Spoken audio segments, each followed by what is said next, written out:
নমস্কার। অন্যের ফোনে যে সমস্ত ফটো রয়েছে সেগুলো যদি নিজের ফোনে দেখতে চান তাহলে আজকের ভিডিওটি পুরোপুরি দেখবেন। আপনি হয়তো অন্যের ফোনে কী ছবি ভিডিও রয়েছে সেগুলো দেখতে চাইছেন, কিন্তু আপনার সেই ক্ষমতা নেই যে তার কাছ থেকে ফোনটি নিয়ে এগুলো দেখবেন। তো আপনাকে কিছুই করতে হবে না, আপনি শুধু একটি মাত্র সেটিং করলেই আপনি সেই ফোনের সমস্ত ছবি ভিডিওগুলো দেখতে পারবেন আপনার ফোনেই।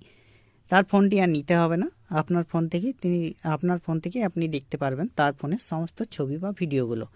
ও কীভাবে এই প্রসেসটি করবেন আজকের ভিডিওটি দেখবেন, আমি আপনাদেরকে সমস্তটাই দেখিয়ে দেবো। আর এরকম ভিডিও পাওয়ার জন্য আমাদের টেক জাজ বাংলা চ্যানেলকে সাবস্ক্রাইব করে পাশে রাখা বেল নোটিফিকেশনটি অলে প্রেস করে দেবেন। ফেসবুক থেকে দেখলে পেজটিকে অবশ্যই ফলো দিয়ে রাখবেন। তো আপনি যার ফোন থেকে এই ছবি বা ভিডিওগুলো নিতে চাইছেন তার ফোনটি আপনি আগে হাতে নেবেন। হাতে নেওয়ার পর তার ফোনে যে ফটোস অ্যাপটি রয়েছে, ফটোস অ্যাপটি আপনি প্রবেশ করবেন।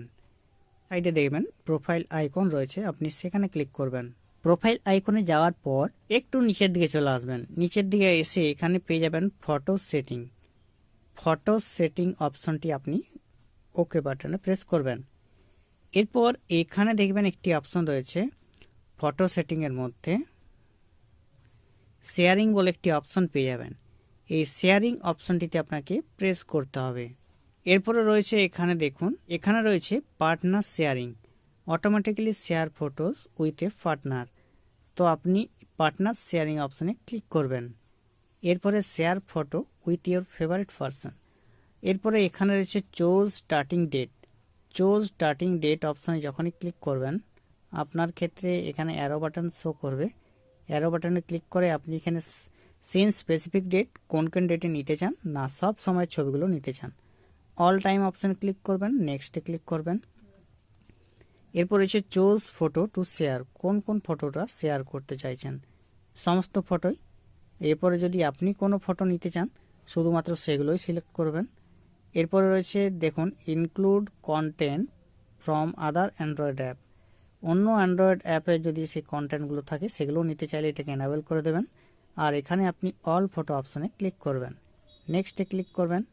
এরপরে দেখবেন নিচে রয়েছে সিলেক্ট পার্টনার, এই অপশানে ক্লিক করবেন। এখানে রয়েছে দেখুন type a name or email address. এই নেম আর ইমেল অ্যাড্রেসের মধ্যে আপনার ইমেল অ্যাড্রেসটা দিতে হবে।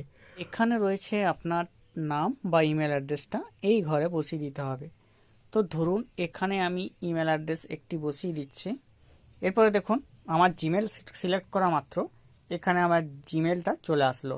এরপরে ইনভাইট ইওর পার্টনার রয়েছে, নিচে কনফার্ম অপশানে ক্লিক করবেন। আপনার ফোনে একটি কনফার্ম অপশান যাবে যেটাকে আপনাকে এনাবেল করতে হবে। আমার কাছে পার্টনার শেয়ারিং ইনভিটেশন চলে এসছে, তো সেখানে আমি যখনই ক্লিক করব অ্যাকসেপ্ট বাটনে আমাকে ক্লিক করতে হবে। অ্যাকসেপ্ট বাটনে ক্লিক করলেই আমার সমস্ত ছবি বা ভিডিওগুলো তার ফোনে দেখতে পাবে। তো আপনি এইভাবে যে কারো ফোনের ছবি বা ভিডিওগুলো যদি নিজের ফোনে নিয়ে আনতে চান তাহলে আপনাকে এই প্রসেসটা করতে হবে। এই প্রসেসের মাধ্যমে আপনি যে কারো ছবি বা ভিডিও ঘরে বসেই আপনি দেখতে পারবেন খুব সহজে। প্রসেসটি খুব সহজ রয়েছে, কোনো অ্যাপ আপনাকে ইনস্টল করতে হবে না, কোনো ঝক্কি নেই, শুধুমাত্র একটি জিমেল আইডি দিয়েই আপনি আপনার যে কারো ফোন থেকে ছবি বা ভিডিও নিয়ে আসতে পারবেন।